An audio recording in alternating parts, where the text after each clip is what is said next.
Hai, perkenalkan, nama saya Renalda. Di sini saya hanya sebagai pembawa cerita di channel ini. Sebelum kita lanjut ceritanya, tidak ada salahnya jika kalian subscribe, share, komen, and like channel ini sebagai bentuk dukungan kalian terhadap channel ini. Hari ini saya akan bercerita tentang pengalaman mistis yang saya dapat di situs Hypeway yang dialami ketika saat berkemah. Cerita ini belum lama terjadi, sekitar 2 tahun yang lalu lebih tepatnya. Dan kisah ini merupakan kisah nyata. Jadi begini ceritanya. Waktu itu saya sedang camping bersama teman-teman saya sesama pendaki. Tujuan kami di sini bukan berniat untuk mendaki, melainkan berkumpul untuk reuni. Padahal sih 3 bulan sebelumnya sudah ketemuan, tapi ya nggak apalah ya. Kami bertemu kembali di Jogja akhir tahun lalu. Saat nuansa kota sedang romantis-romantisnya, kadang gerimis disertai awan kelabu mengelayu tanpa jeda. Langit tak kunjung cerah, meski tanah pun tak terlalu basah. Tapi satu hal yang pasti, kami akan berkumpul dan memutuskan untuk berkemah. Perjalanan kami mulai.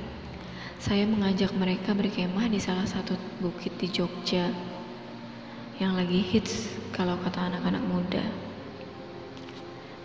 Kami naik motor ke sana beramai-ramai, 9 orang anggota kami. Perjalanan tak begitu jauh, hanya sekitar 1 jam saja. Gak terasa kami sudah sampai di tempat kemah. Keseruan pun kami berlanjut ketika sampai di sana. Ya maklumlah, lama tak jumpa. Aku selalu membuat suasana agar ceria. Suasana sore itu pun penuh tawa. Mungkin belum tahu bahwa sedari tadi ada yang mengawasi di belakang tanpa diketahui mereka. Dan cerita ini baru saja dimulai. Ayunan itu begitu indah. Tapi ternyata ada gadis kecil yang terlampau marah gara-gara ayunan itu direbut oleh kawanku. Oh iya, aku mau menjelaskan sebelumnya kalau aku bisa melihat makhluk tak kasat mata. Ada satu insiden kecil yang membuat teror itu datang. Salah satu kawan kami tiba-tiba beralih kecil menuju ke sebuah ayunan. Memang sih, dia ingin selalu jadi yang pertama, apalagi ke tempat yang lucu seperti itu. Kabar buruknya adalah di ayunan itu sudah ada yang menduduki. Gawatnya lagi, jelas-jelas ia bukan manusia. Anak perempuan masih kecil, berambut panjang dikepang 2, dengan baju putih ala retro dengan gaya yang lama.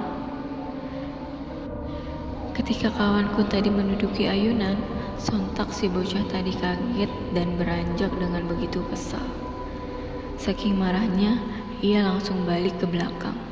Maaf, hanya kepalanya saja yang berbalik. Sementara tubuhnya tetap menghadap ke depan. Kemudian ia berlari menjauh dari tempat itu. Untungnya hanya aku yang bisa melihat. Tidak disangka, ia mengadu kepada keluarganya. Datanglah keluarga bocah itu dan meneror kami.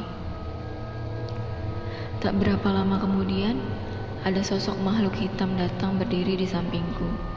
Tampaknya ia segera tahu bahwa aku bisa melihatnya. Dan lagi-lagi kawanku yang merebut ayunan tadi belum kapok juga. Ia bermain-main karet dan menjempretkannya padaku. Gak masalah kalau aku yang kena, asalkan bukan makhluk yang di sampingku saja.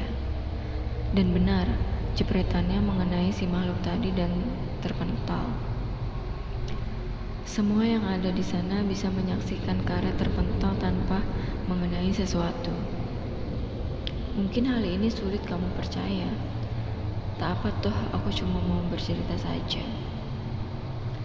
Selang sejam kemudian, kami ganti menjaga tenda.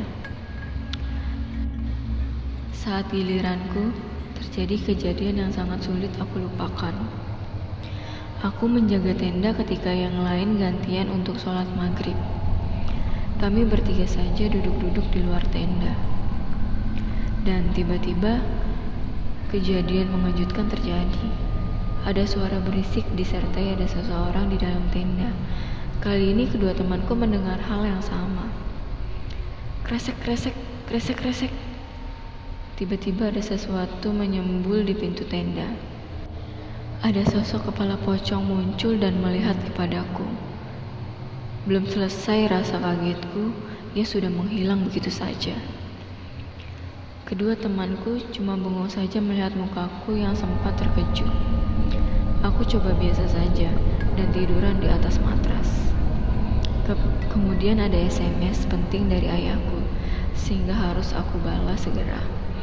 Namun lagi-lagi hal aneh terjadi. Handphoneku tiba-tiba berganti dari menu SMS menjadi menu kamera depan aktif. Ya, kamera depan seperti untuk selfie. Tanpa aku pencet kamera loh. Dan dalam layar kamera yang otomatis menjadi cermin itu, ada wajah pocong tadi muncul mengagetkanku sekali lagi. Aku sedikit berteriak dan si pocong kemudian berpindah ke samping temanku yang satunya. Ia seolah enggan pergi mengganggu kami. Untungnya hal itu tak berlangsung lama. Beberapa detik kemudian ia terbang dan hilang. Kami pun bergegas masuk ke dalam tenda. Pengalaman di bukit ini membuatku sadar bahwa manusia tetap harus sopan kepada makhluk yang tak kasat mata. Kalau tidak, mereka bisa meneror sampai seperti itu.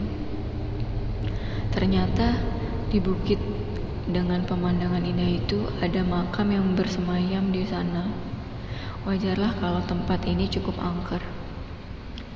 Mereka mungkin kesal dengan banyaknya manusia yang datang ke sana, juga tanpa sopan santun.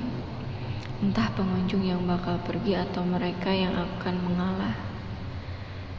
Tiada yang tahu. Semoga saja kamu tidak mengalami hal seram seperti ini. Oke, sekian cerita yang dapat saya sampaikan. Semoga bermanfaat. Sampai berjumpa di cerita horor selanjutnya.